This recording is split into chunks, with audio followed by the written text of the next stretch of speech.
Дачная амнистия по новым правилам. До 1 марта дачный дом можно было зарегистрировать, имея всего 2 документа. Теперь для этого потребуется разрешение на строительство и акт ввода в эксплуатацию. Эти документы придется получить согласно действующим законам.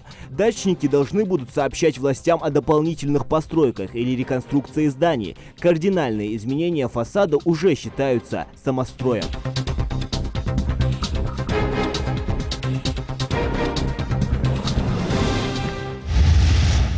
Аварийные службы будут отвечать на обращения людей гораздо быстрее. Чтобы локализовать повреждения водопровода, отопления, электроснабжения, отводится 30 минут с момента получения заявки. А чтобы полностью устранить проблемы, не более 3 суток. Отныне диспетчер аварийно-диспетчерской службы должен будет ответить на телефонный звонок в течение 5 минут.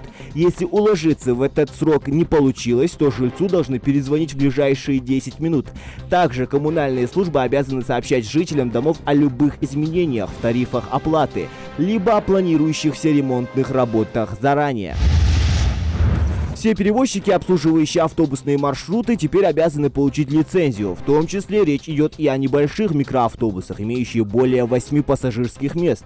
За отсутствие лицензии физлица заплатит штраф 50 тысяч, индивидуальные предприниматели 100 тысяч рублей, а юрлица 400 тысяч рублей. При повторном нарушении транспортное средство могут конфисковать и, возможно, приостановка деятельности на 3 месяца. Сигареты подорожают, табачные изделия начнут маркировать электронными марками, чипировать пачки сигарет обяжут производителей табачной продукции и организации, которые отвечают за ее ввоз. Это нововведение снизит долю подделок на рынке. Стоит это недешево. Производители будут закупать для этого спецоборудование. Это может сказаться на конечной цене продукции.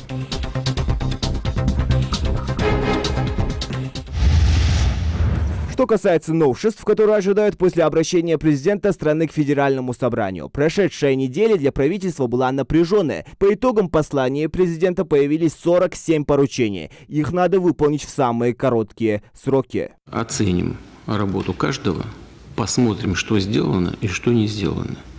Я очень рассчитываю на то, что мы будем с вами работать очень напряженно, потому что цели, задачи, которые были сформулированы в послании, они носят не отвлеченный, не абстрактный характер. Они все очень конкретные. И люди, безусловно, ждут от нас с вами эффективной, результативной работы. Социальная справедливость – главная тема послания президента, но оказалось, даже при реализации поручений возникает несправедливость. К примеру, президент четко подчеркнул, что в рамках программ земский учитель и земский доктор специалистам на селе будут выплачивать денежные выплаты. При переезде на работу в сельскую местность или малый город врачи 1 000 000 рублей, фельдшеры 500 тысяч рублей.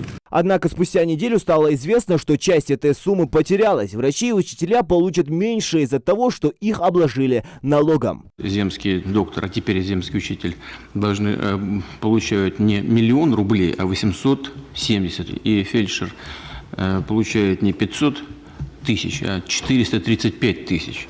Ну зачем мы это делаем? Я считаю, что необходимо освободить эти выплаты от уплаты НДФЛ с тем, чтобы люди получали в чистую те суммы, которые были озвучены в послании, которые, собственно, сегодня реализуются. То есть 1 000 000 рублей и 500 тысяч.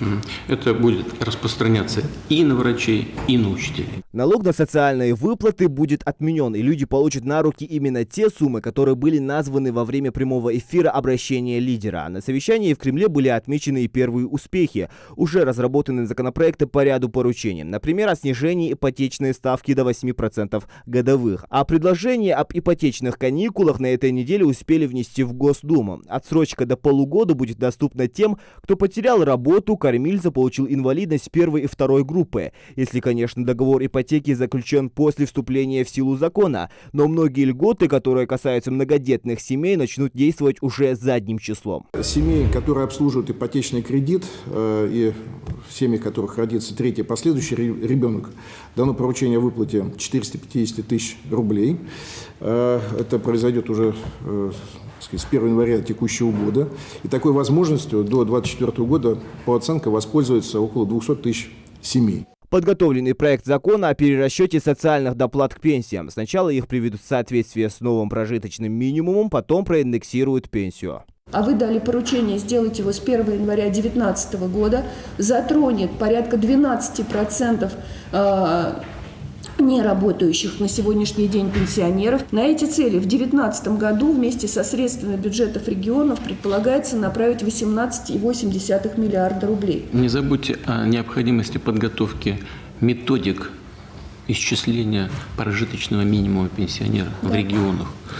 Потому что там полная часть полосится, у кого-то густо, а у кого-то пусто. Индексация пенсии, качественная медицина, дополнительные выплаты, льготные кредиты для многодетных семей. Изменения россиян ждут не только в марте. Зелимхан Калоев, Джамал Элтамасханов, Новости 24.